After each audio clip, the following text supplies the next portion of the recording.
Dearest listeners, there exists no torment quite so exquisite as watching the one you have loved since childhood choose another, particularly when that other is a creature of silk and shadows from the impure ton.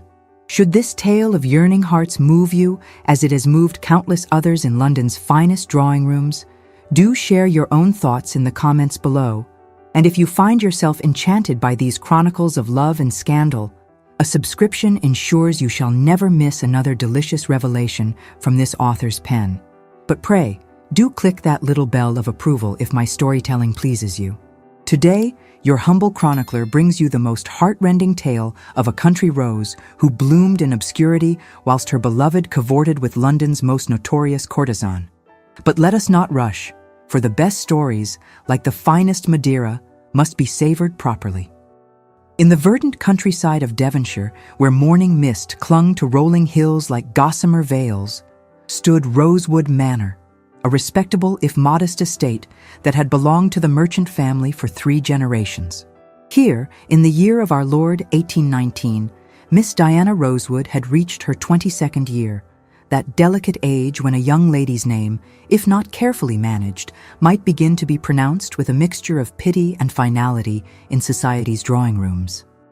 The morning sun cast long shadows across the breakfast parlor as Diana sat before her correspondence, her delicate fingers tracing the embossed seal of a letter that had arrived with the dawn post. Her mother, Mrs. Rosewood, a woman of admirable sense despite her merchant origins, observed her daughter with the keen eye of one who had long suspected where her child's affections lay. The letter bore the crest of Westmore, a golden lion rampant upon a field of azure, and though it was addressed to Mr. Rosewood regarding matters of commerce, its very presence seemed to disturb the air around Diana like a stone cast into still waters. Miss Diana Rosewood possessed that particular beauty which blooms slowly in the countryside, away from the harsh scrutiny of London's ton. Her hair, the color of autumn chestnuts, fell in gentle waves that no amount of curling papers could entirely tame. Her eyes, a striking shade of amber that caught the light like aged brandy, held an intelligence that her governess had once declared both a blessing and a curse for a woman of her station. She had been educated beyond what was strictly necessary for a merchant's daughter, a circumstance that owed much to the proximity of Westmore Abbey and the kindness of the late Duchess, who had taken a peculiar interest in the bright-eyed child from the neighboring estate. It was this connection that had shaped the entire course of Diana's existence, for Westmore Abbey was more than merely the grandest estate in Devonshire. It was the childhood domain of Lord Thomas Montrose, heir to the Duke of Westmore and the unwitting possessor of Diana's heart since she was barely 7 years of age. The memories of those halcyon days remained crystalline in her mind, preserved like flowers pressed between the pages of a book. Thomas, 2 years her senior, had been a golden child in every sense, his hair catching sunlight like spun gold, his eyes the clear blue of summer skies, his laugh ringing through the orchards where they had played at knights and dragons. The late Duchess, finding her son lonely despite his elevated position, had encouraged the friendship between the ducal heir and the merchant's daughter, viewing it as a harmless diversion that would teach Thomas charity and kindness toward those of lower station. How little the Duchess had understood the seeds she was planting in 2 young hearts. For while Thomas had seen in Diana a delightful playmate and eventual confidant, she had given him her whole heart with the completeness that only a child can manage, a gift that had only deepened and matured with passing years. Their separation had come when Thomas reached his 15th year. Oxford beckoned, followed by the grand tour that was de rigueur for young men of his station, though somewhat delayed by the recent troubles on the continent. Diana had stood at the edge of the estate, hidden behind the ancient oak, where they had once carved their initials in childish rebellion, watching his carriage disappear into the distance. He had promised to write, and for a time he had kept that promise. Letters arrived filled with descriptions of classical architecture and Renaissance art, of diplomatic soirees in Vienna and carnival celebrations in Venice. But gradually the letters had grown fewer, their tone more formal, until they ceased altogether. 7 years had passed since that day. 7 years during which Diana had refused no fewer than 3 proposals from perfectly respectable gentlemen. a prosperous cloth merchant from Bath, a widowed landowner with a modest estate in Somerset, and most recently, Mr. Hartley, the earnest young vicar whose living was in the gift of the Duke himself. Each refusal had caused her parents increasing distress, for they could not understand what their daughter sought that these worthy men could not provide. What they did not know, what Diana had never confessed to any living soul save her diary, was that each Sunday in church, each assembly in the local rooms, each picnic and card party and musical evening had been haunted by the specter of a love that refused to die despite all reason and propriety demanding its demise. She had loved Thomas Montrose with the pure heart of a child, and that love had transformed into something deeper, more complex, more impossible with each passing year. The cruel irony of her situation was not lost upon her. She, a merchant's daughter, had been educated and refined beyond her station, making her unsuitable for men of her own class who found her too accomplished, whilst remaining impossibly beneath the notice of the only man she desired. She existed in a social limbo, neither fish nor fowl, as her old governess might have said. Mr. Rosewood, upon opening the letter at breakfast, announced with considerable pleasure that the Duke of Westmore requested his expertise in modernizing the estate's agricultural practices, a commission that would require frequent visits to the Abbey over the coming months. The transformation in his daughter's countenance did not escape his notice, though he attributed it to general excitement rather than its true cause. He mentioned, almost as an afterthought that would change everything, that Lord Thomas had returned from London for an extended stay, having tired of the season's festivities. 3 days hence, when Mr. Rosewood made his first visit to Westmore Abbey, propriety demanded that his wife and daughter accompany him to pay their respects to the Duke. Diana dressed with particular care that morning, selecting a morning gown of soft dove gray that complemented her coloring without appearing to put herself forward. Her hands trembled as her maid arranged her hair in a simple but becoming style, and she found herself unable to eat even a morsel of breakfast, her stomach churning with anticipation and dread in equal measure. The approach to Westmore Abbey had never seemed longer. The avenue of lime trees, planted by the third Duke a century past, created a natural cathedral of green that filtered the morning light into dancing patterns across their carriage. Each hoofbeat of the horses seemed to echo in Diana's chest, marking time toward a moment she had both yearned for and dreaded. Her mother, seated beside her, maintained a steady stream of inconsequential chatter about the weather and the prospects for the harvest. But Diana heard none of it, her entire being focused on what lay ahead. The Abbey itself stood in all its Palladian splendor, its honey-colored stone warm in the morning sun, its windows reflecting the cloudless sky like eyes full of secrets. Footmen in the Westmore livery stood ready to assist them from the carriage, their faces masks of professional indifference that gave no hint of the drama about to unfold. As they were escorted through the marble entrance hall, with its soaring ceiling painted with classical scenes, Diana found herself gripping her reticule with such force that the beaded surface left impressions on her gloved palms. Portraits of previous dukes and duchesses gazed down from gilded frames, their painted eyes seeming to judge this merchant's daughter who dared to love above her station. The butler, a man of imposing dignity whose service to the family spanned 4 decades, led them to the blue drawing room where the Duke awaited them. But it was not his grace who drew Diana's attention as they entered that magnificent chamber with its silk-covered walls and priceless artwork. Standing by the window, his figure silhouetted against the morning light, stood Thomas Montrose. Time seemed to slow, crystallizing into a moment of such intensity that every detail would remain etched in her memory forever. He turned at their entrance, and Diana felt the impact of his gaze like a physical blow. The gangly youth she remembered had transformed into a man of commanding presence. His shoulders had broadened, filling out the perfectly tailored coat of navy superfine that emphasized his athletic build. The boyish softness had left his face, replaced by angular planes that spoke of maturity and experience. His golden hair, once unruly and constantly falling into his eyes, was now tamed into a fashionable Brutus cut that emphasized the classical perfection of his features. But it was his eyes that struck her most forcefully. Those same blue eyes she remembered, but now holding depths that spoke of experiences she could only imagine. There were shadows there, a world weariness that had not existed in the boy she had known. For one breathless moment, their gazes locked across the room, and Diana thought she saw a flash of recognition, of something that might have been joy or pain or both. Then, the moment shattered. Thomas's expression smoothed into one of polite indifference, and he stepped forward to greet her father with warm familiarity that spoke of their continued correspondence over the years. He paid his respects to her mother with perfect courtesy, complimenting her on her husband's business acumen and expressing pleasure at renewing their acquaintance. And when he turned to Diana, nothing. No recognition whatsoever. He bowed with the same polite distance he might have shown to any young lady of marginal acquaintance, murmuring appropriate pleasantries about hoping she found the countryside to her liking. The pain of that non-recognition was exquisite, sharp as a blade between her ribs. Had she truly changed so much in 7 years that he did not know her?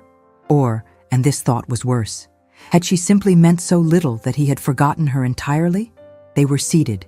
Tea was served on porcelain so fine it was nearly transparent, and conversation flowed around topics of agricultural improvement and market prices. Diana sat silent, her tea cooling untouched, aware of every movement Thomas made, every gesture, every inflection of his voice. He spoke knowledgeably about new farming techniques he had observed on the continent, about innovations in crop rotation that might benefit the estate. His voice had deepened, acquiring a richness that made even discussion of turnip yields somehow compelling. It was perhaps 20 minutes into this excruciating social performance when everything changed. Thomas had been reaching for his teacup when his gaze fell upon Diana's hands, folded in her lap. She had removed her gloves upon accepting tea, as was customary, and on her right hand was a small ring, a simple band of gold with a tiny sapphire, a gift from her grandmother that she had worn since she was 16. Thomas went absolutely still, his hand frozen halfway to his cup. His eyes traveled slowly from the ring to her face, and she saw the exact moment recognition dawned. The color drained from his face, then rushed back in a tide that reached even his ears. His lips parted as if to speak, but no sound emerged. The transformation in his manner was immediate and complete. The polite distance evaporated like morning mist before the sun. He set down his teacup with enough force to make it rattle against the saucer, drawing a disapproving glance from his father, and moved to take the seat beside her with an eagerness that would have been comical had it not made her heart race so tremendously.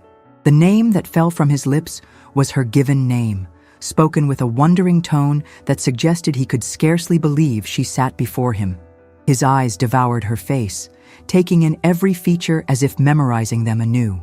The careful social mask he had worn crumbled entirely, replaced by an expression of such naked emotion that Diana felt heat rise in her cheeks.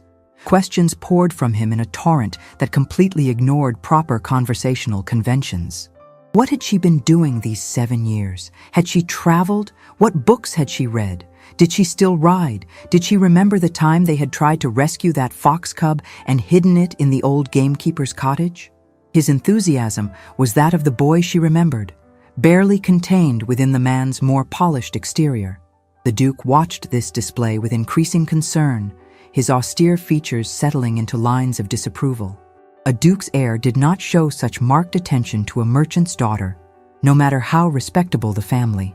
With the skill of long practice, His Grace redirected the conversation to business matters, effectively separating Thomas from Diana's side by requesting his opinion on a map of the estate spread across a nearby table. But Thomas was not so easily deterred.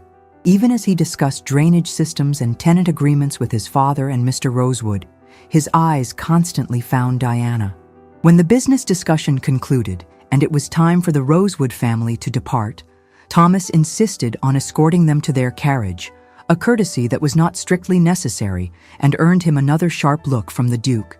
As they walked through the entrance hall, Thomas contrived to fall into step beside Diana, speaking in a low voice meant only for her ears. He asked if she still enjoyed walking in the gardens, if she remembered the wilderness walk where they had built fairy houses as children. When she admitted that she did, He pressed her to return tomorrow, when her father came for his next consultation. There was an urgency in his manner that suggested this was more than a casual invitation. The garden walk that followed the next day would be etched in Diana's memory with the clarity of a miniature painting. Thomas was waiting for her at the entrance to the formal gardens, and the smile that illuminated his face when he saw her approach made her pulse quicken. He offered his arm with old-fashioned courtesy, and they set off along paths lined with perfectly manicured box hedges. At first, conversation was stilted, both acutely aware of the 7-year gulf that separated them. But as they walked past familiar landmarks, the fountain where they had sailed leaf boats, the ancient yew where they had hidden from Thomas's tutor, the rose garden where Diana had pricked her finger and Thomas had torn his best handkerchief to bind it, the years began to fall away. Thomas spoke of his time at Oxford, but not in the way his letters had, full of architectural details and scholarly pursuits. Instead, he told her of the loneliness he had felt, surrounded by young men who saw him only as a future duke, never as simply Thomas. He described the grand tour as a gilded cage, moving from one European court to another, always on display, always performing the role of the perfect English nobleman. But it was when he spoke of London that an almost imperceptible crease formed between his brows and his hand, resting on the stone balustrade, clenched into a tense fist. The glittering society that had seemed so alluring from a distance had proved hollow upon closer acquaintance. He described a world where every word was calculated, every gesture performed for effect, where genuine emotion was viewed with suspicion and sincerity considered gauche. The gaming hells of St. James's, the elaborate masquerades, the endless round of balls and routs, all of it had left him feeling empty, searching for something real in a world of beautiful facades. As he spoke, Diana began to understand that the shadows in his eyes were not just weariness, but a kind of disillusionment. The boy who had believed in heroes and happy endings had been forced to see the world as it truly was, and the knowledge had marked him. Yet there was something else. Something he did not speak of directly, but which hung between them like smoke. References to certain establishments in Covent Garden, a slight flinch when she mentioned the opera, the way he changed the subject when she asked about his plans to return to London, all suggested secrets that politeness forbade him from sharing with an unmarried lady. Their walks became a regular occurrence over the following weeks. Mr. Rosewood's commission required thrice weekly visits to the Abbey, and Thomas contrived to be present for each one. What had begun as garden walks progressed to rides through the estate, for Thomas discovered that Diana had become an accomplished horsewoman in his absence. These rides afforded them a freedom of conversation impossible in more formal settings. With only a groom trailing at a respectful distance, they could speak more openly. Thomas treated her not as a merchant's daughter to whom he was condescending to be kind, but as an equal, a friend whose opinion he valued and whose company he genuinely sought. They discussed poetry. He was surprised to find she had read Byron despite the scandal, and even more surprised by her thoughtful critique of the poet's work. She argued that beneath the romantic excess lay a profound understanding of human nature's darker aspects, an observation that made Thomas look at her with something approaching awe. They debated politics, with Diana showing a grasp of economic theory that would have shocked most men of Thomas's acquaintance. Her understanding of her father's business had given her insights into trade and finance that Thomas found fascinating. During one particularly memorable ride, they stopped at a tenant farm where the family was struggling with a sick child. Diana immediately dismounted and entered the cottage, ignoring Thomas's protests about propriety. She examined the child with gentle efficiency, prescribed a simple remedy her mother used for fever, and promised to send additional supplies from Rosewood Manor. Thomas watched in amazement as this elegant young woman knelt on the dirt floor beside the child's pallet, showing no concern for her expensive riding habit. It was in moments like these that Thomas seemed to truly see her, not as the little girl he had played with, not as a pretty face at local assemblies, but as a woman of substance and character. The way he looked at her began to change, the friendly warmth deepening into something more intense, more dangerous. Yet for all the joy these meetings brought, Diana was not insensible to the impropriety of their renewed acquaintance. Society had strict rules about the interaction between unmarried men and women, particularly when they belonged to such different social spheres. The presence of a groom provided only the barest veneer of propriety, and tongues were beginning to wag in the neighborhood. Mrs. Fairfax, the squire's wife and the acknowledged leader of local society, had already made several pointed remarks about the importance of knowing one's place. At the monthly card party she hosted, she had spent an entire evening making veiled comments about ambitious young women who forgot their station, all while staring directly at Diana. The vicar's sister, Miss Hartley, who harbored hopes of her brother's success with Diana, now looked at her with barely concealed hostility. Even the shopkeepers in the village showed a new curiosity when she appeared, their eyes following her with speculation. Thomas seemed oblivious to these undercurrents, or perhaps he simply did not care. His entire demeanor during this period was that of a man who had been drowning and suddenly found himself able to breathe again. The shadows that had haunted his eyes upon his return gradually began to recede, and something of the boy Diana had known re-emerged in the man's genuine laughter and enthusiastic manner. It was during the third week of this dangerous dance that fate intervened in the form of an unexpected visitor.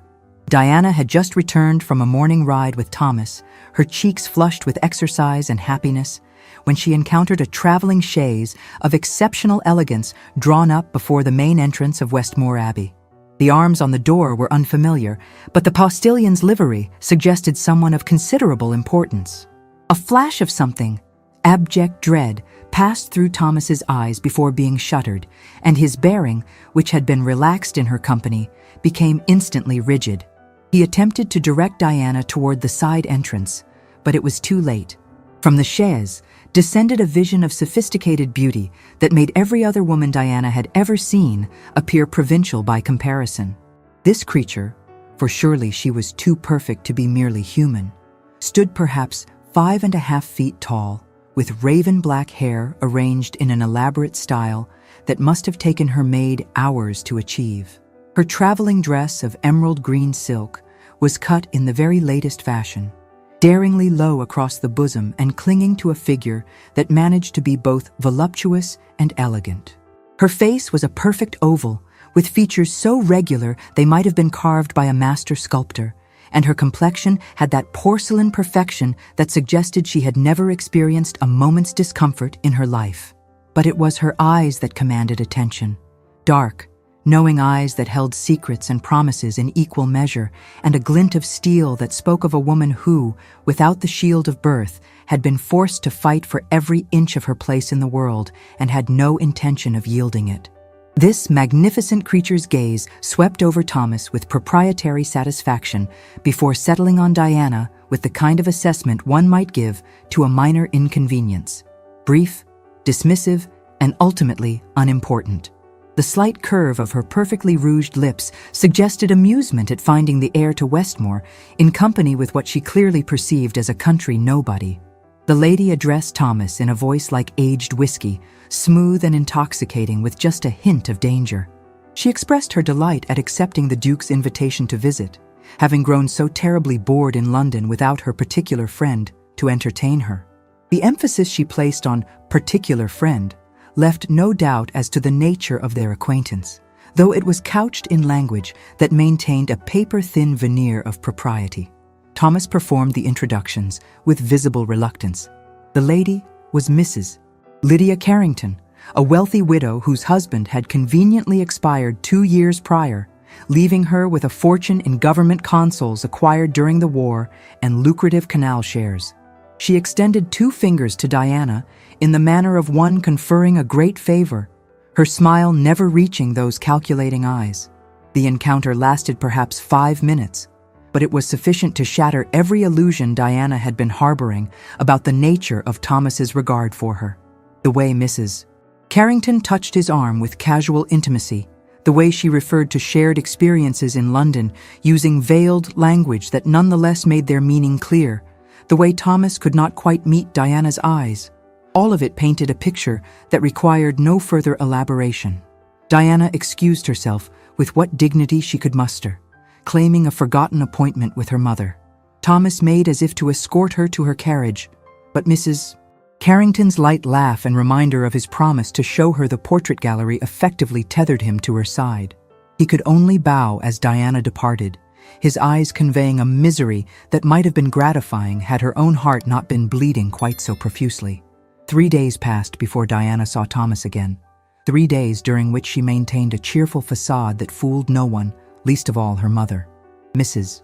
Rosewood, with the wisdom of one who had also loved where prudence dictated against it, did not press her daughter for confidences, but simply ensured that she was never alone long enough for her thoughts to consume her entirely. It was the evening of the Midsummer Assembly, an annual event that brought together all the respectable families of the neighborhood, when fate intervened once more. Diana had initially refused to attend, but her father, concerned by her pallor and unusual quietness, had insisted that the family make an appearance. She wore her finest evening dress, a confection of cream muslin embroidered with tiny gold flowers that had been her come-out dress 2 years prior, carefully maintained for special occasions. The assembly rooms were crowded and overwarm, filled with the same faces she had known all her life. Mr. Hartley immediately solicited her hand for the first dance, which she could not refuse without giving offense. As they moved through the patterns of the country dance, Diana caught herself searching the room for a golden head that towered above the crowd, hating herself for the weakness even as she continued to look. He arrived as the second dance was forming, and his entrance caused a palpable ripple through the assembled company. Lord Thomas Montrose did not attend local assemblies. It was understood that the heir to a dukedom had more elevated entertainments at his disposal. Yet here he was, resplendent in evening dress, and most remarkably, alone. His eyes found hers across the crowded room with unerring accuracy. When the dance ended, he was there, bowing formally and requesting the honor of the next dance. The cotillion began, and for a time, the familiar patterns provided structure. But when the dance brought them together for the promenade, Thomas spoke in a low, urgent voice that only she could hear. He told her that Mrs. Carrington had departed that morning, her visit cut short by urgent business in London. He said that he had told Mrs. Carrington not to return, that whatever had existed between them in London was finished. When Diana remained silent, he added with raw honesty that he had been a fool in London, seeking to fill an emptiness he had not understood with pleasures that had only deepened it. Seeing her again had been like awakening from a laudanum dream to find reality more beautiful than any fantasy. The dance ended, but Thomas did not immediately release her hand. During the supper interval, he appeared at her side once more, suggesting a turn on the terrace to escape the suffocating heat. Mrs. Rosewood, after a long look at the young lord's face, gave her permission with a small nod, but positioned herself strategically near the open terrace doors, maintaining them discreetly under her watchful gaze. On the moonlit terrace, surrounded by climbing roses heavy with blooms, Thomas opened his heart completely.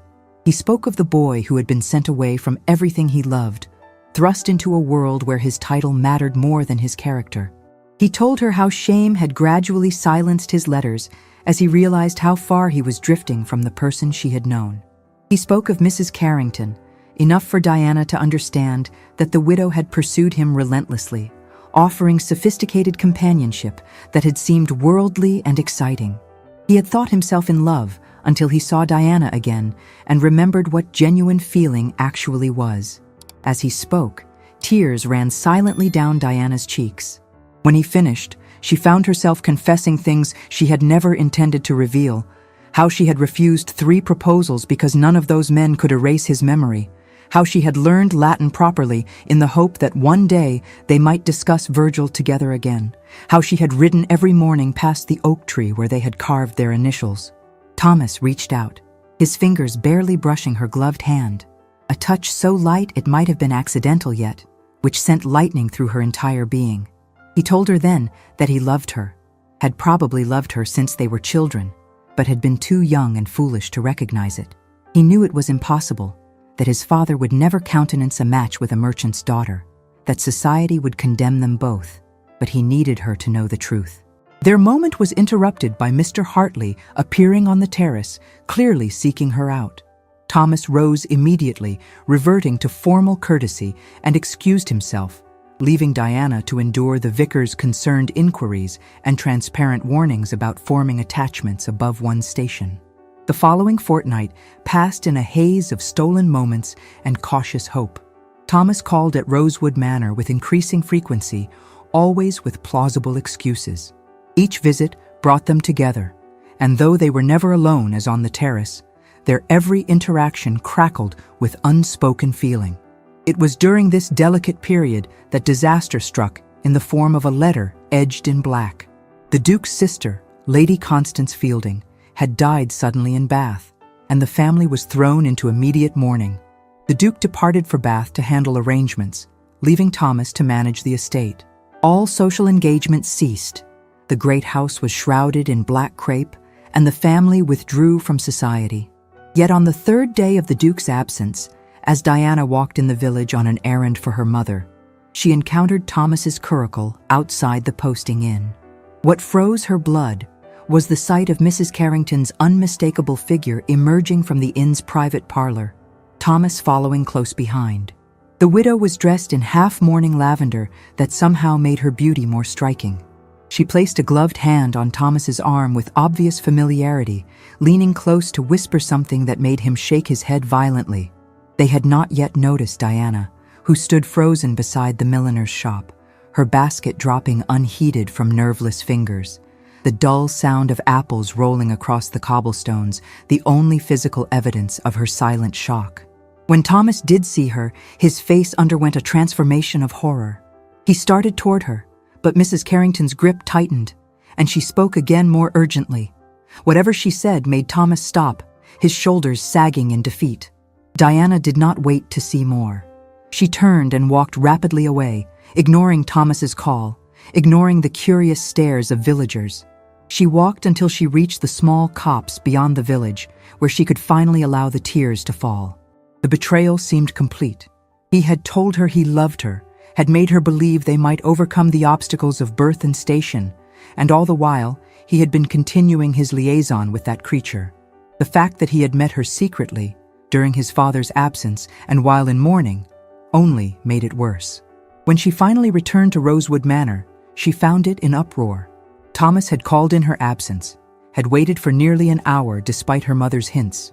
He had left a letter, which her mother had placed on Diana's writing desk with a troubled expression. The letter was lengthy and desperate.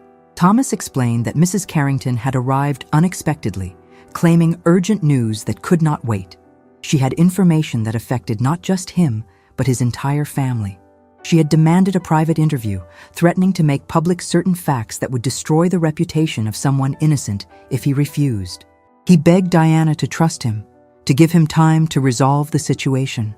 He swore that whatever hold Mrs. Carrington believed she had over him would be broken, but he needed to proceed carefully to protect those who did not deserve to suffer for his past mistakes.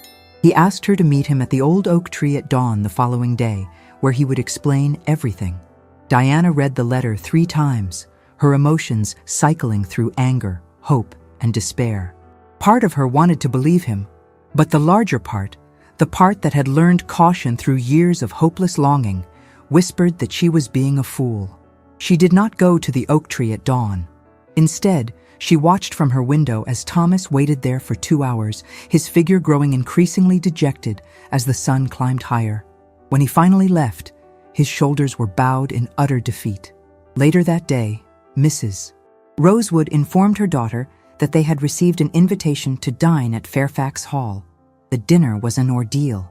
Mrs. Fairfax, with barely concealed excitement, revealed that Lord Thomas had been seen entering a certain establishment in Covent Garden during his last visit to London, an establishment no gentleman would visit for any respectable purpose.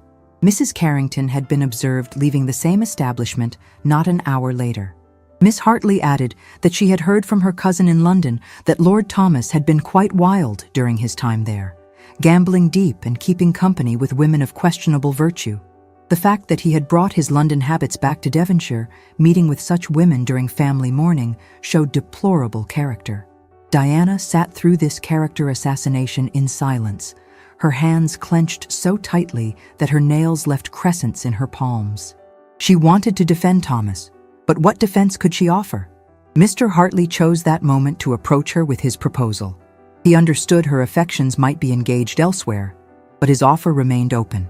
He would be a faithful husband, would never cause her public embarrassment, and would treat her with respect.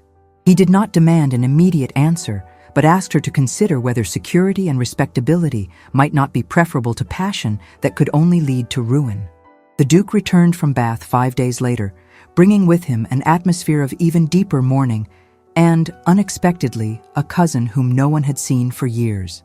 Mr. James Montrose was a thin, nervous man of perhaps 30 years who had been living in reduced circumstances in Bath, apparently dependent on Lady Fielding's charity. What no one expected was for this seemingly insignificant cousin to become the catalyst for extraordinary revelations. The exact details were muddled, but the essence of the confrontation, which Diana would later hear from a terrified parlour-maid, was clear.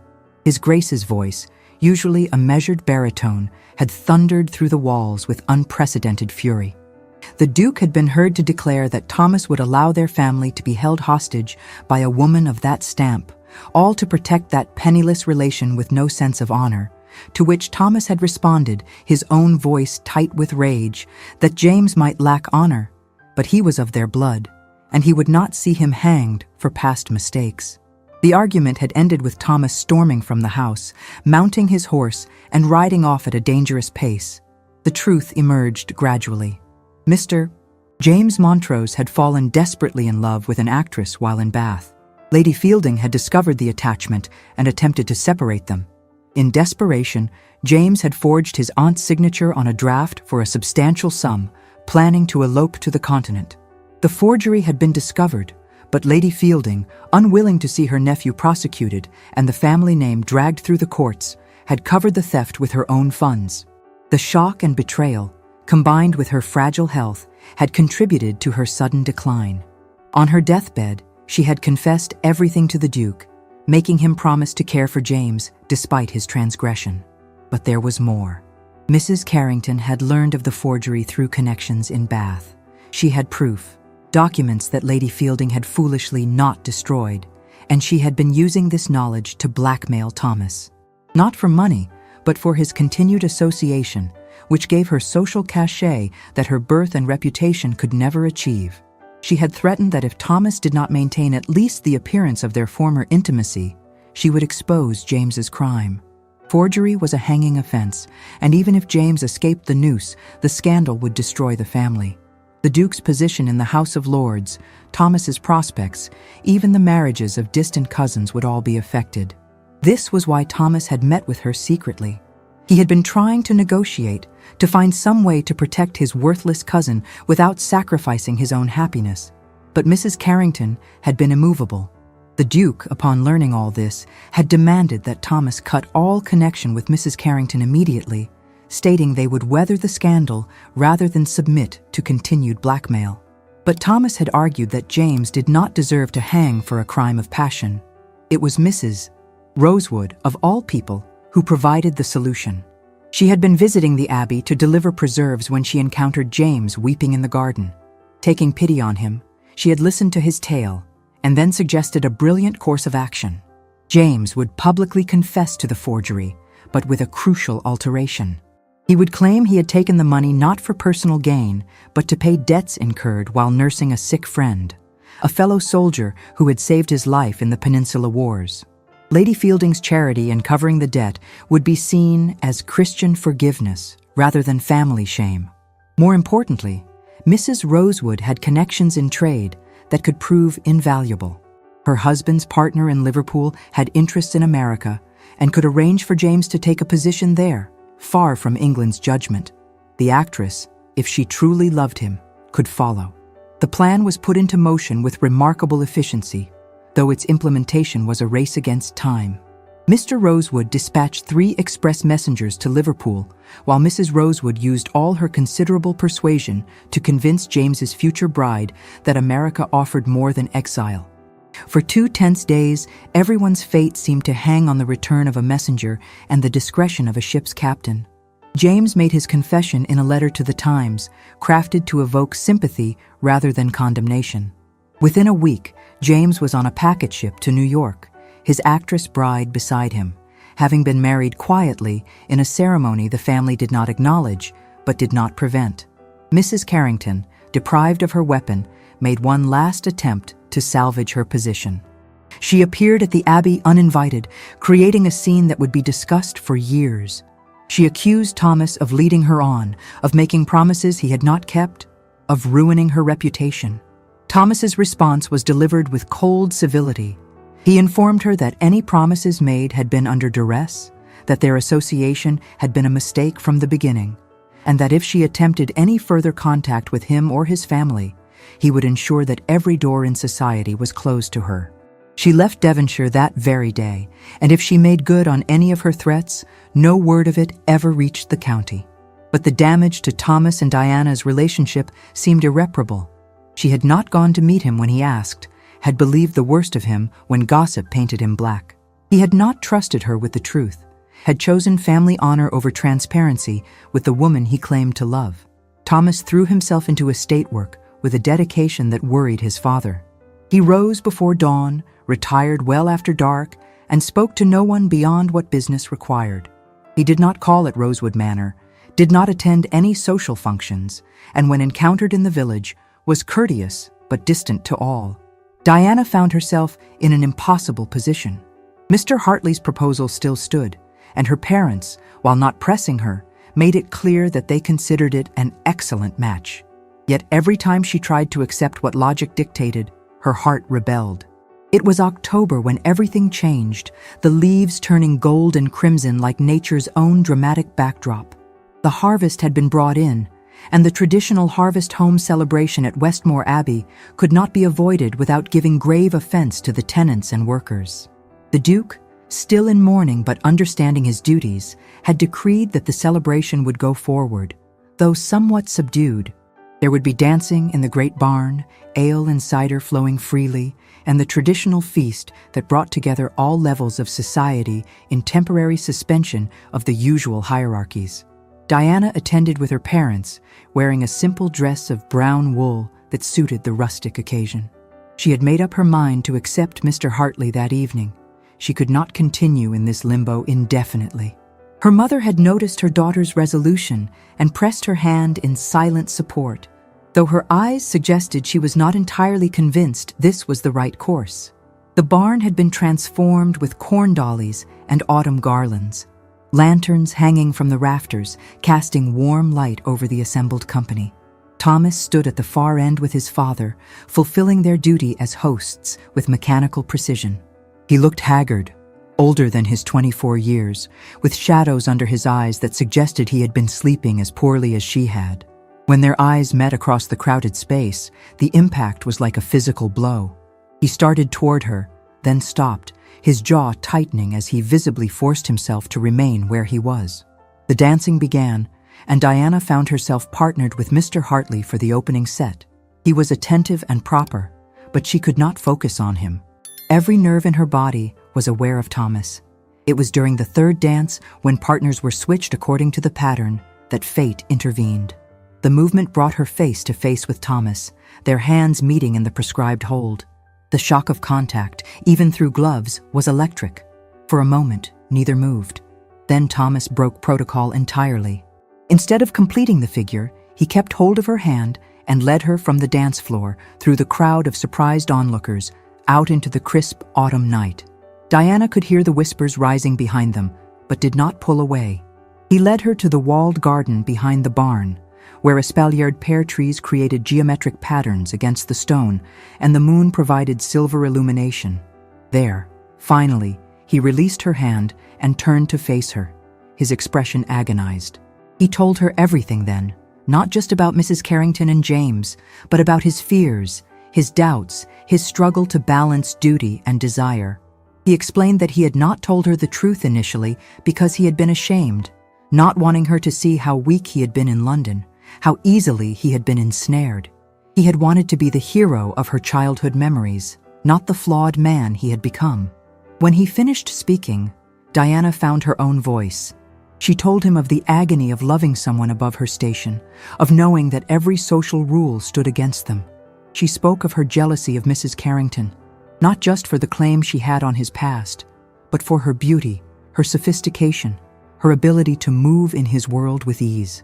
She confessed her own cowardice in not meeting him when he asked, her readiness to believe the worst because it seemed easier than hoping for the impossible. They stood there in the moonlit garden, two people who had loved each other in various ways for most of their lives, finally seeing each other clearly, not as idealized figures of memory or imagination, but as flawed, complex individuals who had made mistakes and suffered for them.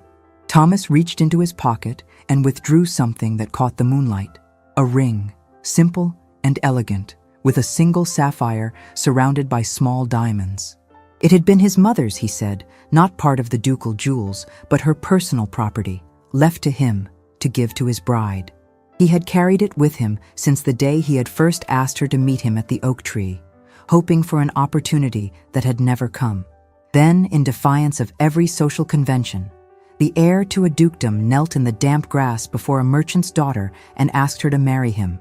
Not someday, when they had navigated the social obstacles, not conditionally, based on his father's approval, but immediately, completely, irrevocably.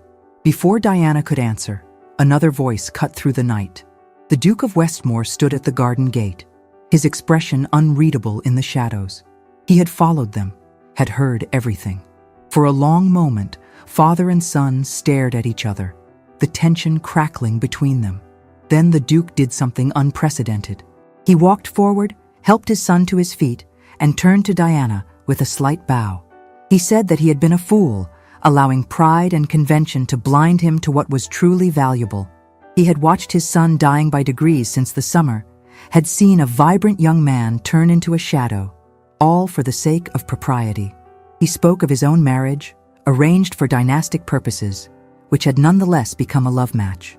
His duchess had been considered beneath him. Her father had been in trade before acquiring his title, and society had whispered for years. But she had made him happier than any blue-blooded bride could have, had given him a son who, despite recent troubles, was fundamentally good and honorable. Turning his gaze directly to Diana, the Duke's voice softened with unexpected warmth.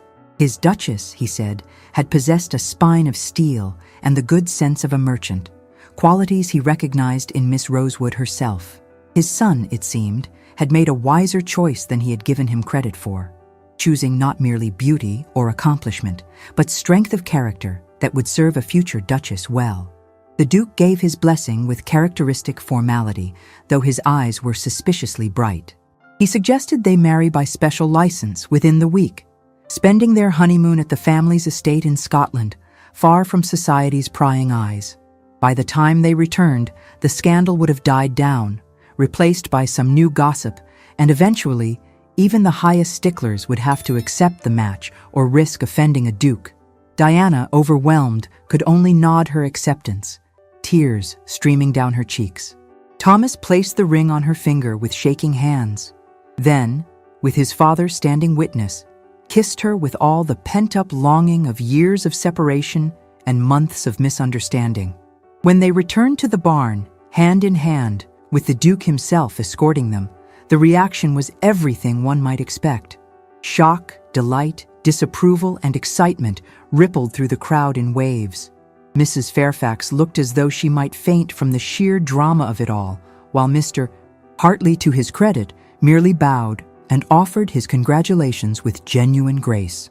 Mrs. Rosewood, practical as always, immediately began planning the wedding with the Duke, their collaboration a sight that would have been impossible to imagine just months before. Mr. Rosewood, shocked but pleased, shook Thomas's hand with enthusiasm and muttered something about agricultural improvements that could now proceed without impediment. The wedding took place 6 days later in the chapel at Westmore Abbey, attended only by immediate family and the closest friends. Diana wore a gown of cream silk that had been her mother-in-law's, hastily altered, but perfect in its elegant simplicity. Thomas looked at her throughout the ceremony as though she might disappear if he glanced away, his joy so transparent that even the stuffy old vicar was moved to smile. They left that afternoon for Scotland, traveling in the Duke's own coach with his blessing and a purse generous enough to ensure every comfort. As the English countryside gave way to Scottish moors, Diana reflected on the strange paths that love could take. From childhood affection, through separation and misunderstanding, past jealousy and mistrust, to arrive at a happiness more complete for having been tested. Thomas, reading her thoughts in that way he had always possessed, took her hand and brought it to his lips. He promised that while he could not change the past, his mistakes in London, his entanglement with Mrs. Carrington, his failure to trust her with the truth, he would spend every day of their future proving that she had not been wrong to forgive him. Their life together would not be without challenges. Society's memory was long, and there would always be those who whispered about the merchant's daughter who had caught a duke's heir. There would be times when Diana felt out of place in the rarefied world of the ton, times when Thomas would have to defend his choice to those who thought they knew better. But in the important ways, they were perfectly matched. Their childhood friendship had created a foundation of genuine affection and shared values that no amount of social pressure could shake. Thomas found in Diana not just a wife, but a true partner, someone who could discuss estate management as easily as poetry, who understood both the privileges and responsibilities of the position she had married into. Diana found in Thomas not the perfect hero of her girlish dreams, but something better, a man who had faced his failures and emerged stronger, who loved her not despite her origins, but because everything about her, including where she came from, had made her who she was. They would have children, 3 sons and 2 daughters, who would grow up with the best of both worlds, the privilege of their father's position and the practical wisdom of their mother's background. The eldest would inherit the dukedom eventually, but he would be a different kind of duke, one who understood that worth was not determined by birth alone. Their legacy would ripple outward, touching lives in ways they could never have anticipated. As for those whose paths had crossed theirs during that tumultuous year, their fates varied as widely as their characters. Mr. Hartley, though initially disappointed, found unexpected happiness when he married his distant cousin, Miss Emily Hartley, a quiet young woman whose genuine devotion to parish work matched his own. Their union, if less dramatic than Thomas and Diana's, proved no less contented, and they would raise 6 children in the vicarage with love and modest prosperity. Mrs. Carrington disappeared into the salons of Paris, where her particular brand of beauty and ruthlessness found a more appreciative audience. She would occasionally send letters to mutual acquaintances, hinting at exotic adventures and titled lovers. But whether any of it was true or merely the fantasies of a woman who had gambled for the highest stakes and lost, no one could say with certainty. Mr. James Montrose, surprisingly, thrived in America, where his theatrical wife became a celebrated figure on the New York stage. Free from the weight of English expectations and family shame, he discovered a talent for business he never knew he possessed. He would send grateful letters to Thomas and Diana yearly, always at Christmas, describing a life that was perhaps not what he had imagined, but was honest and free in a way that England could never have offered him. His success would eventually allow him to repay every penny his aunt had covered, though by then such gestures mattered more for his own peace of mind than any practical purpose. And so another tale of hearts united reaches its blessed conclusion. Love, it seems, finds a way even through the strictest conventions of proper society. In the end, it was not birth or wealth or position that mattered, but the simple truth that 2 souls, having found each other in childhood, had refused to let go despite all the forces arrayed against them. The boy who had shared his Latin lessons with a merchant's daughter and the girl who had loved him before she knew what love meant had come full circle, their ending a beginning, their separation making their union all the sweeter for the suffering that had preceded it. In the Devonshire countryside, where their story had begun, the old oak tree still stands, their initials now grown deep into the bark, a testament to a love that endured despite everything. And if sometimes lovers meet there in the moonlight, sharing their own hopes and dreams, perhaps they draw courage from knowing that once, against all odds, love conquered even the rigid rules of Regency society. For the heart, when true, knows no boundaries. It recognizes only its equal,